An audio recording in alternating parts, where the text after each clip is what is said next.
इस कहानी के लेखक हैं चैतन्य रास्कर। मुझे बचाओ। सोमनाथ इतना ही कह सका, तभी उसे जोर से खांसी होने लगी। मुझे बचाओ। आखिर उसे कहना क्या था? सोमनाथ की खांसी कम हुई। उसकी मां ने उसे पानी पिलाया। वो खांसते खांसते पानी पीने लगा। उसकी दवा की महक पूरे कमरे में फैली हुई थी। मैंने सोमनाथ की ओर देखा। उसकी आंखें उभरी हुई थी, गाल भी सूख गए थे, चेहरे पर झुर्रियां दिख रही थी, उसके बाल झड़ रहे थे, शरीर मानो हड्डियों का ढांचा बन गया था। सोमनाथ कराह रहा था या कुछ कह रहा था। सोमनाथ ने खांसी की दवा ली। मैंने उसे लेटे रहने को कहा। मैं उसकी मां को कुछ पैसे देना चाहता था, लेकिन उसकी मां ने हाथ जोड़कर कहा, अभी नहीं। मैंने ठीक है कहकर अलविदा कहा और बाहर के कमरे में आ गया। रुपेश वहीं बैठा था और मोबाइल पर कुछ कर रहा था। मुझे देखते ही रुपेश उठकर खड़ा हुआ। हम सोमनाथ के घर से निकल आए। सूरज ढल चुका था। हम अंधेरा होने से पहले घर पहुंचना चाहते थे। इसी बात को ध्यान में रखकर मैंने किक मारी और बाइक स्टार्ट की। रुपेश मेरे पीछे बाइक पर बैठ गया। सोमनाथ की हालत देखकर वो भी डर गया था। सोमनाथ की ऐसी हालत क्यों हुई थी? क्या हुआ होगा उसके साथ? हम बाइक से हाईवे पर आए। एक चाय के ठेले पर रुके। इसको क्या हुआ? निपारी घाट में फंसा हुआ था, फिर तब से बीमार है। घाट में क्या देखा? क्या पता, मुझे भी कुछ ठीक से नहीं पता। मुझसे कह रहा था मुझे बचाओ। हाँ, मुझसे भी यही कहा, मुझे बचा लो, वो वापस आ गया है। रुपेश ने जल्दीबाजी में कहा, वो वापस आ गया है? कौन वापस आ गया है? क्या पता। सोमनाथ के पीछे कौन पड़ा है? निपारी घाट, दो तरफा संकरी सड़कें, घुमावदार मोड़, गड्ढे, सड़क के दूसरी तरफ कोई सुरक्षा दीवार नहीं, बगल में गहरी खाई, सर्दी में कोहरा और बरसात के मौसम में पहाड़ का गिरना। हमारे गांव से होकर एक ही एसटी गुजरा करती थी। एक बार रात में एसटी अपने स्टैंड नहीं पहुंची तो तलाश शुरू हुई, लेकिन वो नहीं मिली। एक पूरी एसटी गायब हो गई। ऐसा कैसे? फिर देखा कि एसटी को घाटी ने निगल लिया था। लोगों ने घाटी के निचले हिस्से में एसटी के अवशेष देखे। एसटी के लोगों ने तो एक एसटी खोई, लेकिन गांव वालों ने 27 लोगों को खो दिया। ऐसे कई सारे किस्से इस घाटी में हुए थे। रात को निपारी घाटी से गुजरते हुए किसी ने 4 फीट ऊंचे मेंढक को देखा। हाँ, एक मेंढक। किसी ने बच्चे को रोते हुए देखा होगा। अगर आप रात में किसी बच्चे को घाटी पर रोते हुए देखेंगे तो आप क्या करेंगे? क्या आप उससे कुछ पूछेंगे, उसे लिफ्ट देंगे या उसे अनदेखा करेंगे? क्योंकि घाटी पर कभी कोई नहीं रुकता, क्योंकि जो रुक गया वो मर गया। सोमनाथ और रुपेश के पास अपने 4 पहिए वाहन थे। वे गांव के लोगों को शहर, शहर के लोगों को गांव ले जाते थे। यह उनका हर दिन का काम था। उन्हें निपारी घाट से रोजाना आना जाना पड़ता था। मैं एक ड्राइवर था। मेरे पास भी अपना 4 पहिया वाहन था।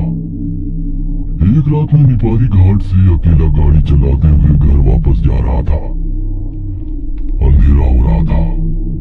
मैं हेडलाइट की रोशनी में धीरे धीरे गाड़ी चला रहा था। 15-16 घंटे गाड़ी चलाकर मुझे थकान सी हो गई थी। गर्दन और पीठ अकड़ सी गई थी। भूख लगी थी और प्यास भी। प्यास के कारण गला सूख रहा था। मैं घर जल्दी पहुंचना चाहता था, इसलिए मैंने गाड़ी की गति बढ़ा दी। लेकिन उस समय सामने से एक व्यक्ति मेरी कार के पास आ रहा था।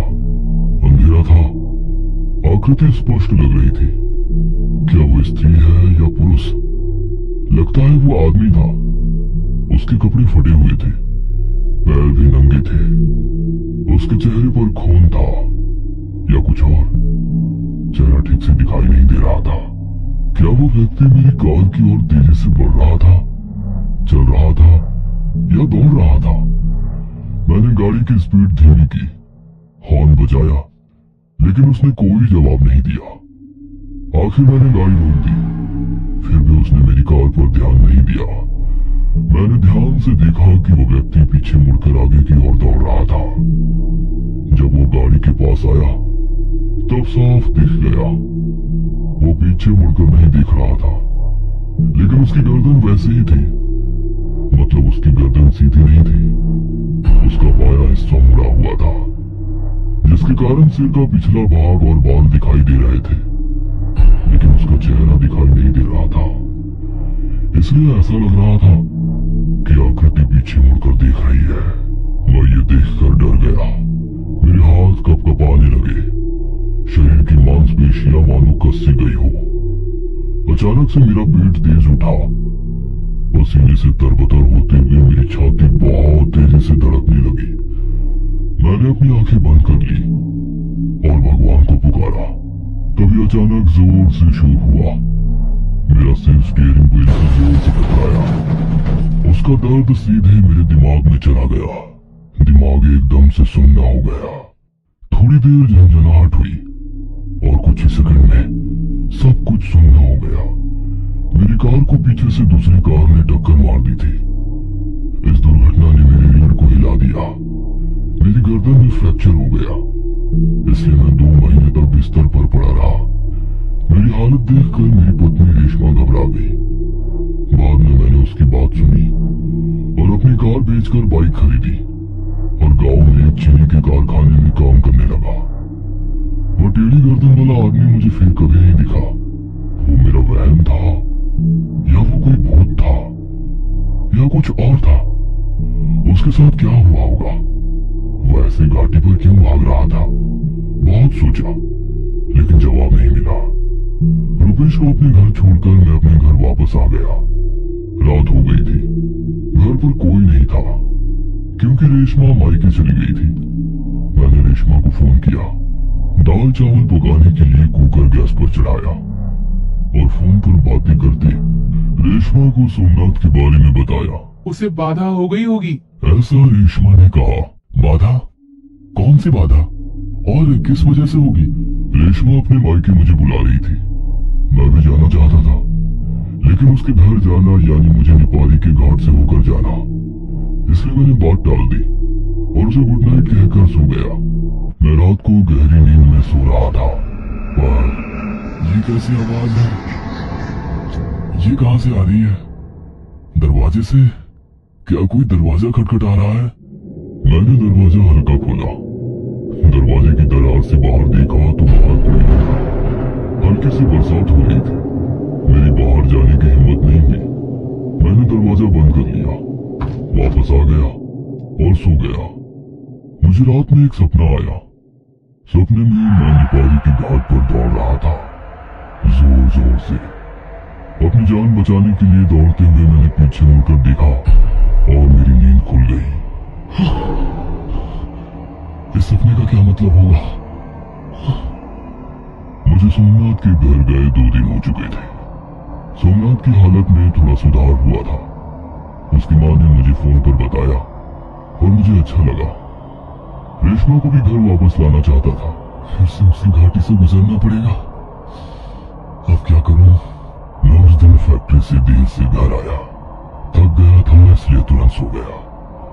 उस दिन मैंने कोई सपना नहीं देखा, लेकिन अचानक किसी आवाज से मेरी नींद खुल गई। ये कैसा शोर है? बारिश हो रही थी। ऐसा लग रहा था कोई दरवाजा खटखटा रहा है। खोल के देखूं क्या? मगर मैंने उस आवाज को नजरअंदाज कर दिया। लेकिन आवाज बढ़ गई तो मैं उठा और दरवाजा खोला। बाहर देखा तो मुझे बचा लो, रुपेश ने कहा। वो बाहर बारिश में खड़ा था और पूरी तरह से भीगा हुआ था। उसे ठंड लग रही थी। उसकी आंखें भी लाल हो गई थी। ये डरा हुआ क्यों है? क्या हुआ? वो आ गया। वो मेरे पीछे पड़ा है। वो बड़बड़ाया। कौन? कौन पीछे पड़ा है? रुपेश की टी शर्ट गंदी होकर फट गई थी। उसकी चप्पल मिट्टी से भरी हुई थी। उसने अपनी चप्पल उतार दी। मैं उसे घर के अंदर ले गया, दरवाजा बंद कर दिया। अंदर आते ही रुपेश ने अपना संतुलन खो दिया। मैंने उसे संभाला और उसे एक कुर्सी पर बिठाया। क्या हुआ? मैंने फिर से पूछा, लेकिन कोई जवाब नहीं मिला। रुपेश ने पीने के लिए पानी मांगा। मैंने उसे पानी दिया। उसने एक घूंट में गिलास खाली कर दिया और वो खांसने लगा। क्या हुआ? पीछे कौन पड़ गया है? घाट। रुपेश इतना ही कह सका। घाट? रुपेश आगे कुछ ना कह सका। उसने समझ लिया इसने क्या देखा होगा। रुपेश मुझसे 4-5 साल छोटा था। वो मजबूत हट्टा कट्टा बंदा था, फिर भी वो इतना डरा हुआ क्यों था? रुपेश एक कुर्सी पर बैठा था। उसने अपनी चौड़ी आंखों से दरवाजे की ओर देखा, फिर मेरी तरफ देखा। मैंने उसे शांत होने के लिए समय दिया और रुपेश ने बताना शुरू किया। मुझे सवारी मिल गई थी। गांव से? नहीं, स्टेशन से। फिर? मैं लगभग 9 बजे घर से निकला और स्टेशन चला गया। घाट घाट घाट। अचानक से वो फिर से घाट घाट कहने लगा।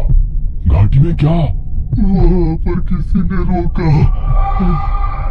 कौन? पता नहीं, गांव से नहीं था। फिर? उसने कहा स्टेशन तक छोड़ दो, 200 रुपए देता हूँ। क्या तुमने उसे कार में बिठा दिया? मैंने जल्दी से पूछा। हाँ, वो अकेला था और उसके पास एक बैग भी था। बैग? किस तरह का बैग? चौकोनी बैग। सूटकेस? हाँ, वो बैग के साथ पीछे बैठ गया। वो लगातार फोन पर बात कर रहा था। वो किसी से फोन पर बात कर रहा था, रो रहा था। रो रहा था? हाँ, रो रहा था और सॉरी कह रहा था। वो किससे बातें कर रहा था? पता नहीं, कन्नड़ या किसी दूसरी भाषा में बोल रहा था। क्या वो अपने यहाँ का नहीं था? नहीं। फिर? कॉल कट हो गया। तब मानो वो पागल सा हो गया और बार बार कॉल करने लगा। कॉल लगा? नहीं लगा। फिर उसने मुझसे मेरा फोन मांगा। तुमने दिया? हाँ, कुछ मैटर हुआ था शायद। मैंने अपना फोन उसे दिया, लेकिन मेरे फोन से भी कॉल नहीं लगा। फिर उसने पानी मांगा। मैंने उसे दिया और पानी पीते वक्त ही रुपेश रुक गया। उसने घर के बंद दरवाजे की तरफ देखा। क्या हुआ?